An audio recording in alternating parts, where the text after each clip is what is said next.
नमस्कार, अपना प्रदेश उत्तर प्रदेश उत्तराखंड देख रहे हैं आप। मैं हूं आपके साथ पूजा मोहन पांडे। बुलेटिन की शुरुआत करेंगे बड़ी और अहम जानकारी के साथ। बड़ी खबर सामने आ रही है इस वक्त की, बेहद बड़ी और अहम जानकारी आपको दे रहे हैं।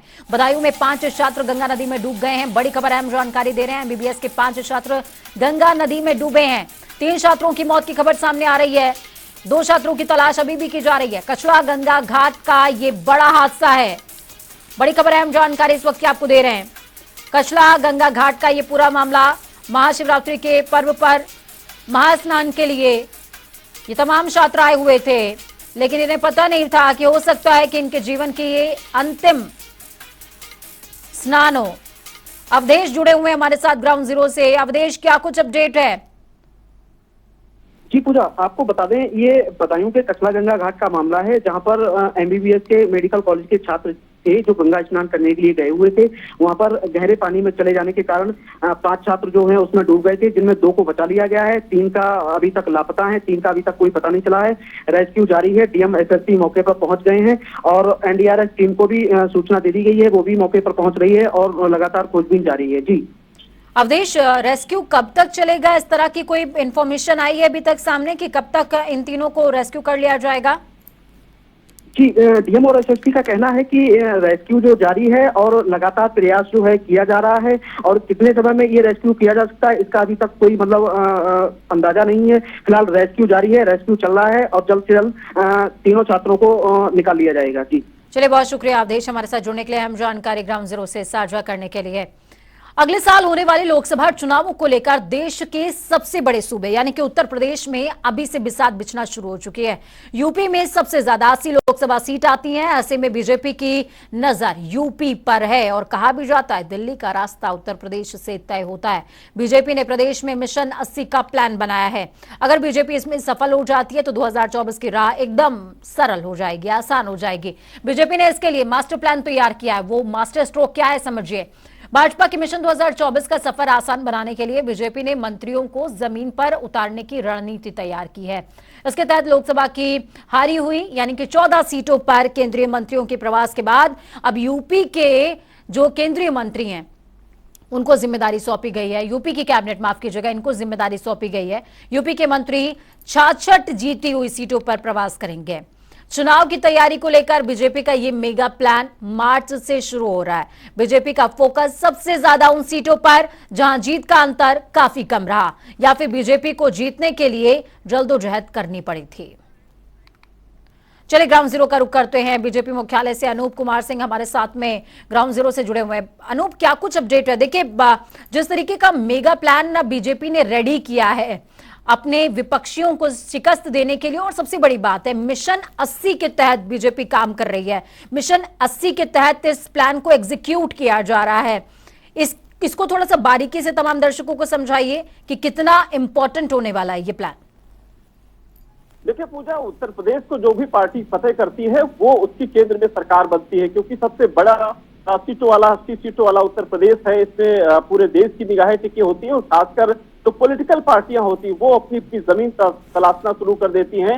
इस बार भाजपा का जो मेगा प्लान है वो जो हारी हुई सीटें 14 हैं उन पर पहले केंद्रीय मंत्री उस पर दौरा करेंगे, वहां पर जाएंगे। उसके बाद उत्तर प्रदेश के जो मंत्री हैं उनकी उस पर दौरे रहेंगे। निश्चित रूप से अभी आपने देखा होगा किस तरीके से जो जेपी नड्डा है गाजीपुर में दौरा किया था। गाजीपुर में 2022 में एक भी सीट नहीं आई है, तो कहीं ना कहीं वो अपनी गलती यानी जो पिछले चुनाव में हुई है, पिछले चुनाव में जिन जिन सीटों पर भाजपा की हार हुई है उनको जमीन तलाशने की शुरुआत कर दी है। और निश्चित रूप से जिस तरीके से भाजपा की प्लानिंग है एक एक छोटे स्तर से, नीचे स्तर से तैयारी करना।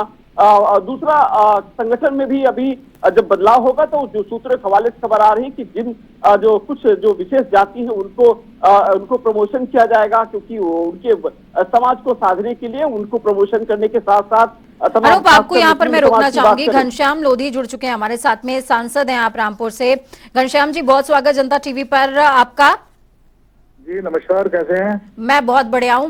मैं आपसे ये समझना चाहूंगी घनश्याम जी, देखिए बीजेपी आप लोगों को जो है वो आराम नहीं करने देती है, आपकी पार्टी आराम नहीं करने देती और लगातार मेहनत करवाती रहती है। अभी हम आपके मेगा प्लान पर चर्चा कर रहे हैं कि बीजेपी किस तरीके से मिशन 80 के तहत ग्राउंड जीरो पर, ग्राउंड ओ पर एक्टिव है और आप लोगों की कसरत और ज्यादा बढ़ गई है।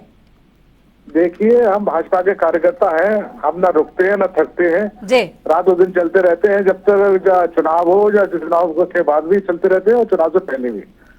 और हमारे यहाँ तो रामपुर की स्थिति ये है कि 3 उपचुनाव होने जा रहा है, 2 हो गए, 1 बाकी है। जी तो दोनों हमने भाजपा ने जीते हैं, तीसरा भी जीतेंगे।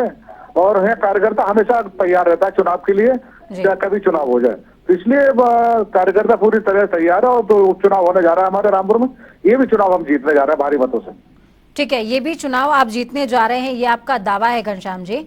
मैं ये समझना चाहूंगी कि ऐसे कौन से एजेंडे हैं आपके जिनको लेकर के आप 2024 में जा रहे हैं और आपको लगता है कि इन एजेंडों पर बीजेपी ग्राउंड जीरो पर काम कर रही है। हालांकि जिस तरह की हमारे पास इंफॉर्मेशन है, एक एक मंत्री के पास 2-2 जिले उनको सौंपे गए हैं, एक एक लोकसभा सीट सौंपी गई है, बहुत माइन्यूटली माइक्रो लेवल पर आप काम कर रहे हैं। लेकिन ऐसे कौन से एजेंडे हैं जिस पर बीजेपी ने अभी से काम करना शुरू कर दिया है, जिससे आप जनता को लुभाने के लिए तैयार हैं? देखिए, हमारा सबसे मुख्य एजेंडा है विकास। और हमारी पार्टी सबका साथ सबका विकास के आधार पर काम करती है और उसे सबको लेकर चलती है। जी हमें तो वही हमारा मुख्य 2 बिंदु हैं, जी एक तो विकास और दूसरा सबका साथ सबके विकास।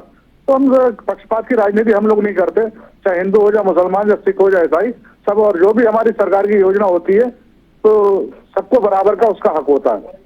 ठीक है, तो ऐसी स्थिति में जनता प्रभावित होकर भाजपा के साथ समर्थन कर रही है आज की तारीख में। ठीक है। और सब भाजपा के साथ खड़े हैं। और रामपुर की स्थिति आप देख रहे हैं, मुस्लिम बाहुल होने के बावजूद भी सारी सीटें हम जीतने जा रहे हैं, चाहे तो विधानसभा क्या की हो या क्या इसके लोकसभा पीछे की हो। घनश्याम जी आपकी जो पासमानदा नीति है उसको माना जाए रीजन? नहीं, पासवान का हर पासवान तो जुड़ ही रहा है, लेकिन और दूसरी बिरादर है मुस्लिम में, वो भी जुड़ रही है हमसे पार्टी में। और सिर्फ माननीय मोदी जी और माननीय योगी जी की जो नीतियां हैं उसके आधार पर उससे प्रभावित होकर आज भाजपा के साथ देने को तैयार है, चाहे हिंदू हो, या मुसलमान हो, चाहे सिख हो, जैसा ही। चलिए, बहुत शुक्रिया घनश्याम जी हमारे साथ जुड़ने के लिए, अहम जानकारी साझा करने के लिए। घनश्याम सिंह लोधी सांसद है ये रामपुर के, जुड़े हमारे साथ में, जिन्होंने कहा रामपुर में तो उनके हौसले बुलंद हैं ही, बल्कि और भी सीटें हैं जिस पर माइक्रो लेवल पर काम कर रही है बीजेपी। अनूप जुड़े हुए हैं हमारे साथ में ग्राउंड जीरो से। अनूप, देखिए, घनश्याम सिंह लोधी से हमने बातचीत करी, साफ तौर पर जब मैंने जिक्र किया कि आपकी जो थकावट है वो कम नहीं होने वाली, बीजेपी इसको बढ़ा रही है, दिन जैसे जैसे करीब आ रहे हैं बीजेपी इसको बढ़ा रही है। उनका कहना है कि कार्यकर्ता हमेशा ही एक्टिव मोड में रहता है और हम चुनावी मोड से बाहर निकलते ही नहीं है, तो थकने का कोई सवाल ही नहीं पैदा होता। क्या विपक्ष की जो रणनीति है वो उसका देरी से शुरू होना और बीजेपी का हर समय एक्टिव मोड में होना भी एक बहुत बड़ा रीजन है? अनूप, बिल्कुल सही बात पूजा कह रही है, क्योंकि लगातार जिस तरीके से भाजपा जो है वो चुनावी मोड में काम करती है। आप देखिए, 2024 की लड़ाई है, लेकिन अभी से एक माइक्रो लेवल पर काम भाजपा ने शुरू कर दिया है। और खासकर सबसे बड़ी बात जो सूत्रों के हवाले से खबर आ रही है, वो जो उत्तर प्रदेश में जो सांसद हैं उनका रिपोर्ट कार्ड बनना तैयार शुरू हो चुका है। उनकी जो जनता के बीच में पैठ है या लोकप्रियता है कहीं कम तो नहीं हुई है।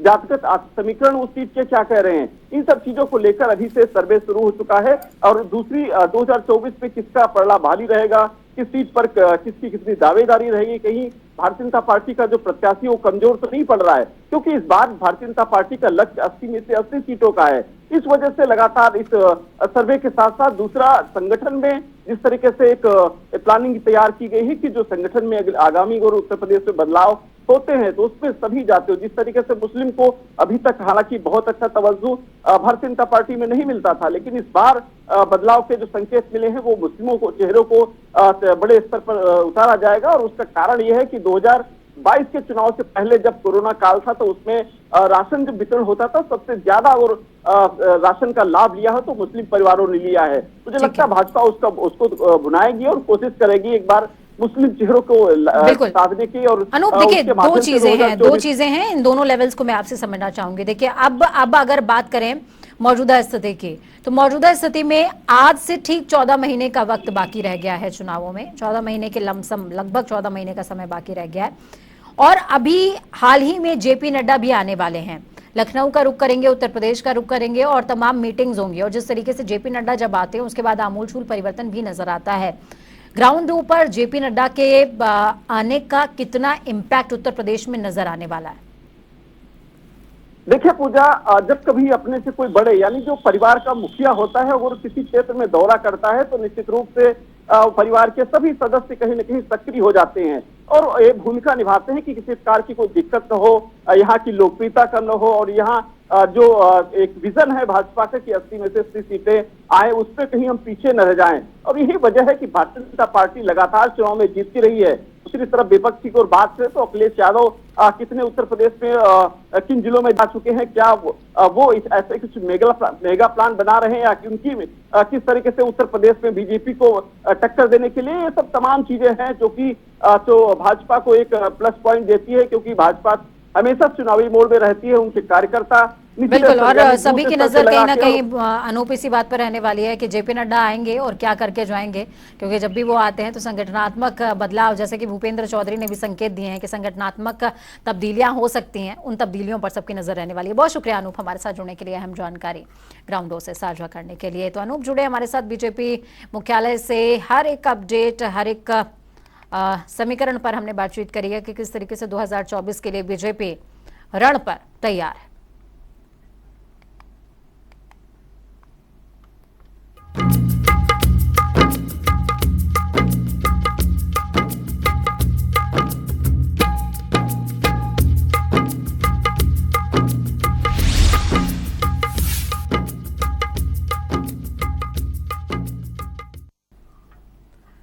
तो चलिए राजनीति जगत से अब आस्था के जगत में प्रवेश करते हैं। महाशिवरात्रि का महापर्व है आज और मुख्यमंत्री योगी आदित्यनाथ ने गोरक्ष पीठाधीश्वर की भूमिका का निर्वहन किया है। लोक कल्याण की कामना के साथ भगवान भोलेनाथ का विधि विधान से पूजन अर्चन करते हुए नजर आए। उसके बाद गुरु गोरखनाथ शिवावतार हैं और ऐसे में महाशिवरात्रि पर शिव उपासना और अनुष्ठान भी नाथ परंपरा का अपरिहार्य अंग माना जाता है। मुख्यमंत्री योगी आदित्यनाथ ने आपको बता दें कि अधियारी बाग स्थित मानसरोवर मंदिर में भी भगवान शिव का जलाभिषेक किया, पूजा अर्चना करी। सुबह करीबन 11:10 पर वो मंदिर पहुंचे हुए थे, शिवलिंग का जलाभिषेक करते नजर आए। इसके बाद सीएम योगी आदित्यनाथ ने ट्रांसपोर्ट नगर स्थित मुक्तेश्वर नाथ मंदिर में भी पूजन अर्चन किया है। तस्वीरें आपकी टीवी स्क्रीन पर, 2 तस्वीरें जिसमें आप देख पाएंगे कि जिस तरीके से योगी आदित्यनाथ भगवान के प्रति उनका अटूट विश्वास है, श्रद्धा है, वही तस्वीरें नजर भी आ रही है। तो जिक्र उत्तराखंड का भी करते हैं। उत्तराखंड के मुख्यमंत्री पुष्कर सिंह धामी ने भी महाशिवरात्रि के शुभ अवसर पर चकरपुर उधम सिंह नगर स्थित वनखंडी महादेव मंदिर का रुख किया था, पूजा अर्चना करी। उन्होंने प्रदेश की खुशहाली और समृद्धि की कामना करते हुए वनखंडी महादेव मंदिर स्थित शिवलिंग की पूजा अर्चना करी है, जलाभिषेक किया है। इस दौरान सीएम धामी ने वनखंडी महादेव मंदिर में मेले का भी आगाज किया। इससे पहले सीएम धामी ने ट्वीट करते हुए उत्तराखंड वासियों को महाशिवरात्रि की शुभकामनाएं भी दी थी।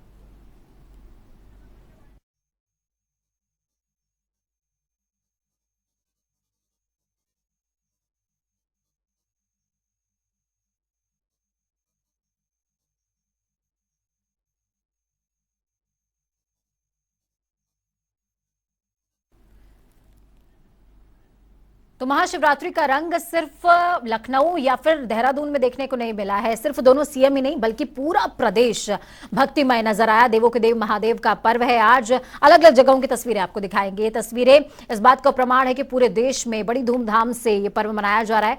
हर कोई भोलेनाथ की पूजा अर्चना कर रहा है। उत्तर प्रदेश के तमाम मंदिरों में श्रद्धालु अपने इष्ट देव की पूजा अर्चना कर रहे हैं। मंदिरों में आज तड़के से ही भारी भरकम भीड़ उमड़ पड़ी थी। भक्त सुबह से ही मंदिर पहुंचकर लाइनों में लगे हैं, बाबा के दर्शन कर रहे हैं। मंदिर की कुछ तस्वीरें वीडियो में देखी जा सकती हैं। भक्त लाइनों में खड़े होकर बाबा के दर्शन पूजन कर रहे हैं। तस्वीर आपको दिखा रहे हैं अलीगढ़, अमेठी, अयोध्या, बरेली, बिजनौर, एटा, हमीरपुर और कुशीनगर की। वक्त यहाँ पर छोटे से ब्रेक का। ब्रेक के उस पार खबरों का सफर लगातार जारी रहेगा। बने रहिए जनता टीवी के साथ, क्योंकि हमें आपकी ताकत, अपना और अपनों का बहुत ज्यादा ख्याल रखिए। नमस्कार।